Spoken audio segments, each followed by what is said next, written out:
Hello welcome to Darshini Telugu vlogs. ఈరోజు మా మామయ్య వాళ్ళ ఇంట్లో జరిగే వినాయక చవితి అయితే చూద్దాం. అంతకంటే ముందు ఇప్పటి వరకు నా వీడియోస్ చూస్తూ ఇంకా సబ్స్క్రైబ్ చేయని వాళ్ళు, లేదంటే నా వీడియో అయితే ఫస్ట్ టైం చూస్తున్న వాళ్ళు వెళ్ళి వెంటనే సబ్స్క్రైబ్ చేసుకోండి. పక్కనే ఉన్న బెల్ ఐకాన్ని ట్యాప్ చేయడం ద్వారా నేను ఏం వీడియోస్ అప్లోడ్ చేసినా మీకు వెంటనే నోటిఫికేషన్ ద్వారా తెలుస్తుంది. మీకు కనుక వీడియో నచ్చినట్టయితే లైక్ చేయండి, మీ ఫ్రెండ్స్ అండ్ ఫ్యామిలీ మెంబర్స్కి షేర్ చేయండి. మీకు ఏమనిపించిందో నాకు కామెంట్ సెక్షన్లో కామెంట్ చేసి చెప్పండి. అండ్ లేట్ చేయకుండా వీడియో అయితే స్టార్ట్ చేసేద్దాం. మాకైతే వినాయక చవితి ఆనవాయితీ లేదు. ఫస్ట్ నుంచి నాకు ఊహ తెలిసిన దగ్గర నుంచి, చిన్నప్పటి నుంచి కానీ మేమైతే వినాయక చవితి చేసుకోలేదు మా ఇంట్లో.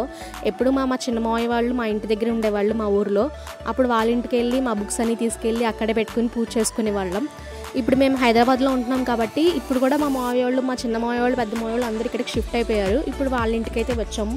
ఇప్పుడు మా పెద్ద మావయ్య వాళ్ళ ఇంట్లో అయితే ఇప్పుడు వినాయక చవితి సెలబ్రేట్ చేసుకుంటున్నాం అందరం కలిసి. మేము మా రూమ్ దగ్గర నుంచి ఇక్కడికి వచ్చేసరికి అన్ని పనులు అయితే స్టార్ట్ అయిపోయినాయి. డెకరేషన్ పనులు, వంట పనులు, దేవుడు పనులు అన్నీ స్టార్ట్ అయినాయి. ఇంకా మా మామయ్య అయితే డెకరేషన్ ఒకళ్ళే చేసుకుంటున్నారు. నేను కూడా కొంచెం సేపు వెళ్ళి నేను మా మామయ్యకి హెల్ప్ చేశాను.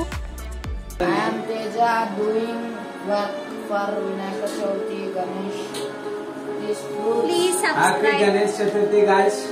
We are tying the threads for apple, for palavelli. మా అక్కను మా అత్త వాళ్ళ అమ్మాయి ఇద్దరు కలిసి గణేశుడికి అయితే పెయింటింగ్ అయితే వేస్తున్నారు. మట్టి విగ్రహం అయితే తెచ్చారు, దానికి నీట్గా పెయింటింగ్ అయితే చేస్తున్నారు. వీళ్ళిద్దరు అయితే పాలవెల్లి కట్టేవన్నీ సెట్ చేస్తున్నారు.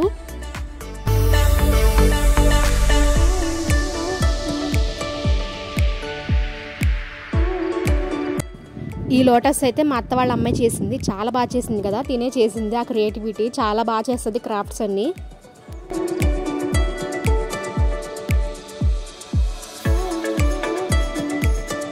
ఈ బ్యాక్ డ్రాప్ కూడా తనే చేసింది. ఇంకోవైపు మా అత్త అయితే మొత్తం వంట పనులన్నీ తనే చేసేస్తుంది. సింగిల్ హ్యాండ్తో మొత్తం వంట పనులన్నీ మొత్తం కంప్లీట్ చేసేసింది.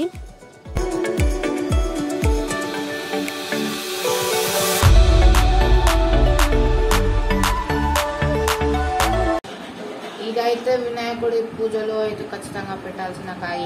ఈ కాయ పేరు మీకు తెలిసినట్లయితే కామెంట్ చేయండి. దీన్ని కూడా చాలా మంది వాడతారు, ఇది కంపల్సరీ. ఇది కూడా దీన్ని ఏమంటారో కామెంట్ చేయండి.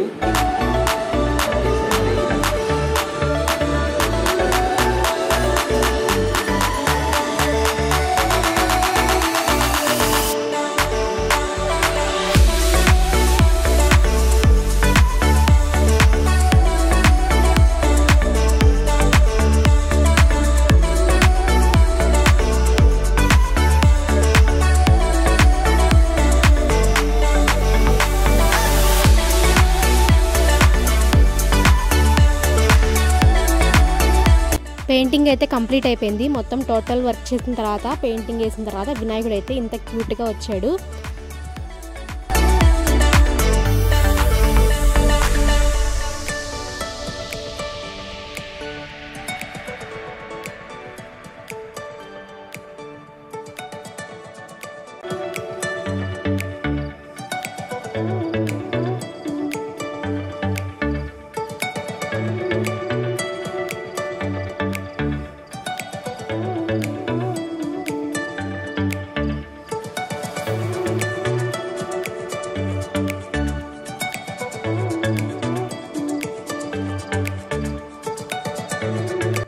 పూజ అయితే స్టార్ట్ అయిపోయింది. ఇంకా అందరం దేవుడికి బొట్టు పెట్టి పూజ అయితే స్టార్ట్ చేసేసాము.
పూజ అంతా అయిన తర్వాత మా ముగ్గురికి అయితే తాంబూలాలు అయితే ఇచ్చింది మా అత్త. తాంబూలాలు తీసుకున్న తర్వాత అందరం కలిసి అయితే భోజనం చేశాము.